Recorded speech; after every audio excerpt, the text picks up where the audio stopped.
Matthew Line. Welcome to our new channel, The Salty Chef. Today I'll be making Cincinnati style chili just for you. I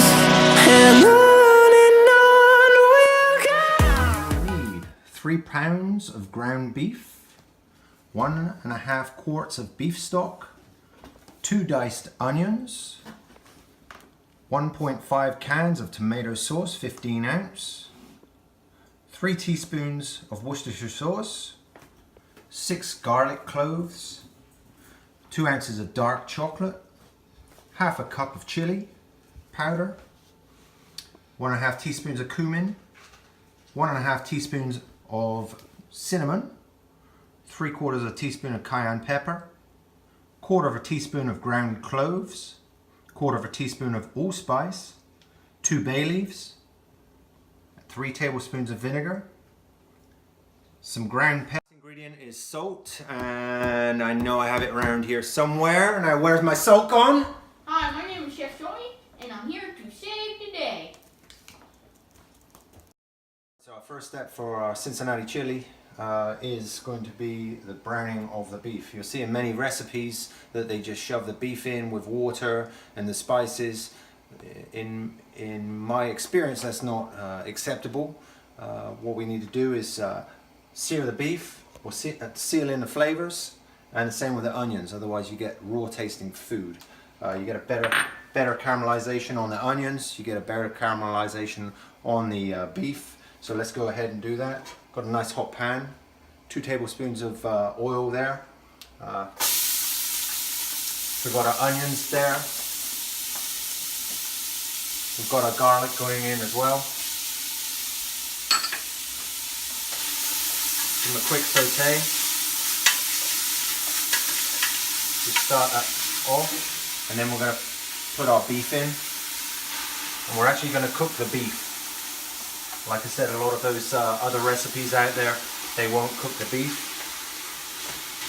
Therefore, you're getting a better flavor this way around. Okay, so we're going to give it about 5 minutes to cook the beef. Then we're going to take any liquor that's in there, any cooking juices that are in there, and we're going to pass them off into a bowl. And we're going to put the bowl in the refrigerator. We put the bowl in the refrigerator so that we collect all the solids, because we don't want them going down in our drain and cooling out the plumber. Okay, so like we just talked about, this is the chili 5 minutes on. We have basically sauteed it, and now we want to pull off that cooking liquor just here, because a lot of that is fat. Don't tip it down the drain, like I said. We're going to put it in a separate dish and put it in the refrigerator.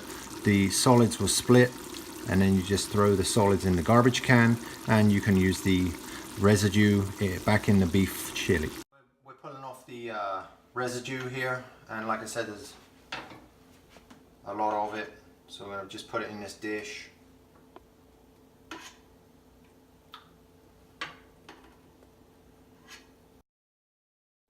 So this is the residue. We're just going to put it back in the fridge, let it set up. Liquid goes to a solid, and then you can discard it as needed. At this point in our chili process, we are going to add our spice. So instead of me just throwing it in with the rest of the liquid, I like to cook off my spices. It gives it a more of a roasted flavor with the spice, puts the spice better through the chili. So we're going to dump all our spices in now and just let them cook, so they're not as raw tasting as if you wanted to cook them off. Okay? Just going to cook them for like 2 minutes, and then we'll add the liquid. So as you see, the spices are in there, they're cooking nicely. We're just taking them from more of a raw state to a more flavorful state. And then we're going to be adding our liquid. Adding the rest of our ingredients, liquid-wise, we have the beef stock, the tomato sauce, the vinegar, and the Worcestershire sauce. So we're just going to put them all in to our chili. We're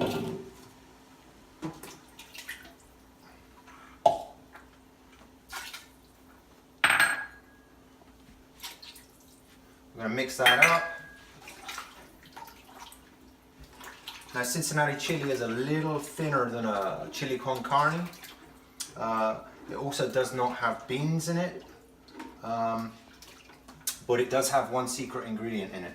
It has chocolate, okay? We're going to put 2 ounces of chocolate in here. It's a dark semi-sweet chocolate, and that should bring out a different sweeter flavor to the chili. The last thing we're going to put in there is bay leaf, and as my son said, you can't really eat these, so at the end of when the chili's made, we will take these out. Now, where's my salt gone?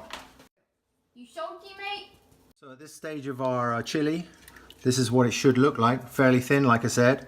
Now we're going to take it off the gas burner, and we're going to put it into electric crock pot. 2 reasons why. Number one, the gas costs a bit more, so we're all about saving, and we are going to put it in a crock pot where you can take it off in an hour and a half's time or 4 hours time. It doesn't really matter, it's still staying warm.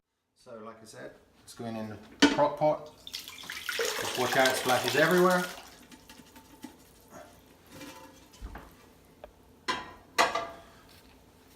And we'll set the crock pot, and away we go.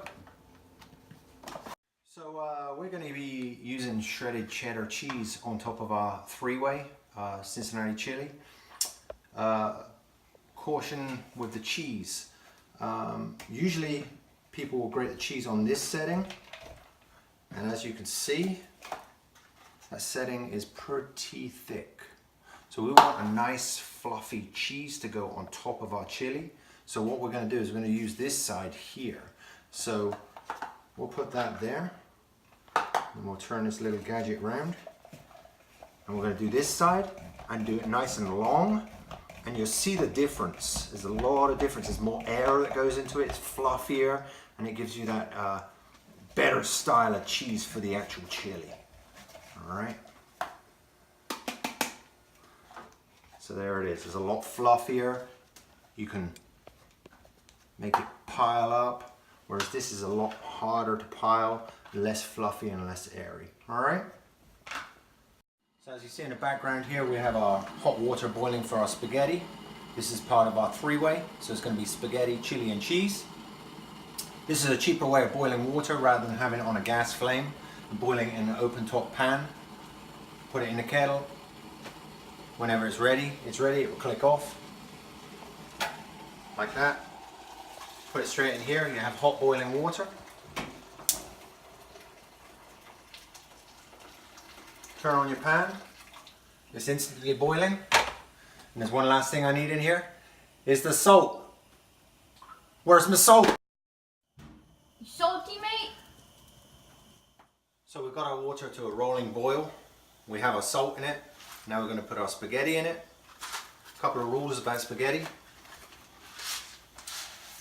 Put it all in at once. What I usually do is just, you can either cut it in half and put it in, or I just put it in like this.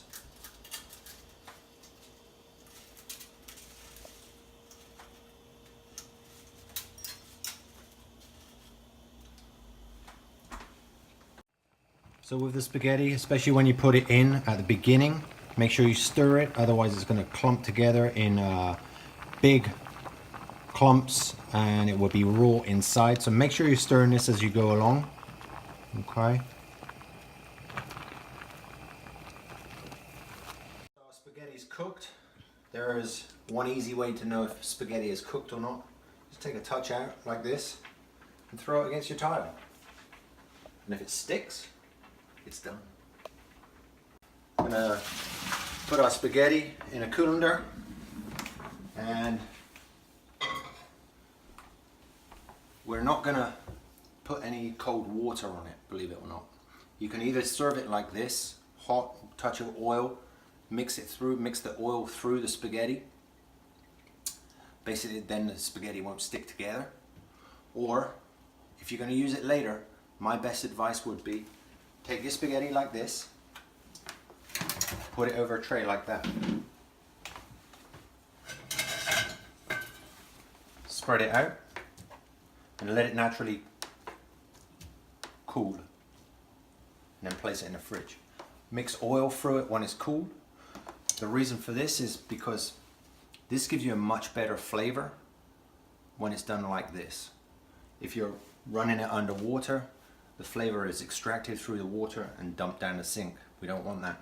We want as good flavor as we can get on this. So that's a great way. So we're going to put a tad of oil on this, like I said. Just a tad. Mix it all up so it's not sticking together. And then when it cools down, it won't stick together either. Spread it out evenly. Just let it cool. And then you'll have a better flavored spaghetti. You can use this on any Italian dishes, or like I said, the chili. I wasn't a great fan of this because I got told off at my work for what's called refreshing it under cold water. And I didn't want to listen to the guy who was Italian who told me this because I was bullheaded. And I secretly did it by myself and actually found out that he was correct. So I guess this is a shout out. For our 5-way in Cincinnati chili, we need diced onion. I'm going to quickly show you how to dice an onion. Pretty simple. Top and tail off. That's the root. That's the root. I usually just cut it in half. Peel off the onion skin. Discard that. Find the root again. That's what makes you cry. Put the root facing out. Have your knife, and you want to use the front part of your knife here. Have your fingers beveled like that so that the knife will go and follow there and not chop off your fingertips. And you just go straight down like that. It takes a little bit of practice, so you got that. And then I want these pretty fine diced, so I'm going along this way, horizontally, straight down like that. And then I'm going to use a rocking motion on my knife like that.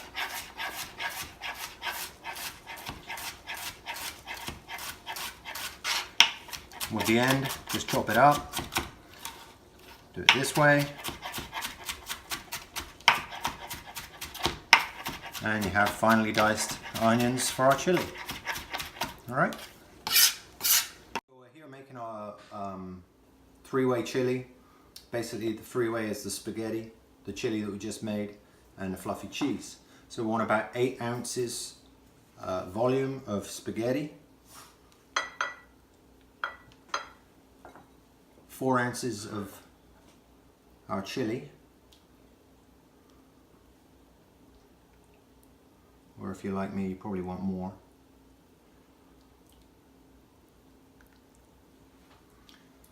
And then you get your fluffy cheese, you fluff it up, try and get some air through it, and it's a big pile of cheese on top. Okay? And that's your classic 3-way. Now if you wanted a 4 and a 5-way, a 4-way is with the addition of beans or onion. A 5-way is with the addition of both. So we're just going to put some beans on it, and a touch of onion. And that's our classic 5-way chili. So at a chili parlor here in Cincinnati, you would ask for probably 3 conies. So we're going to make 3 conies up. First thing that you would be asked is, would you like any hot sauce, any mustard, or any onions? So I'm going to put a touch of hot sauce in there, touch of mustard,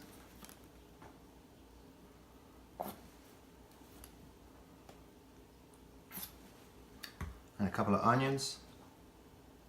And I like them very fine, the onions, because I can't stand big chunks of onion.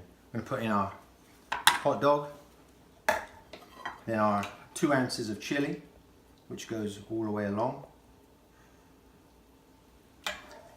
And then we're going to get our feathered cheese, put air through it again, layer it on there. So this is our finished product of our Cincinnati chili and Cincinnati conies. We have our Cincinnati conies right here. It's the hot dog, the chili, the cheese, mustard, onion, and hot sauce if you like it. And then we have the 3, 4, or 5-way chili right here, with the addition of oyster crackers. You are all set. These things aren't the easiest things to eat in the world. They're very sloppy. If you like what you saw today, don't forget to like and subscribe to our next video. See you again.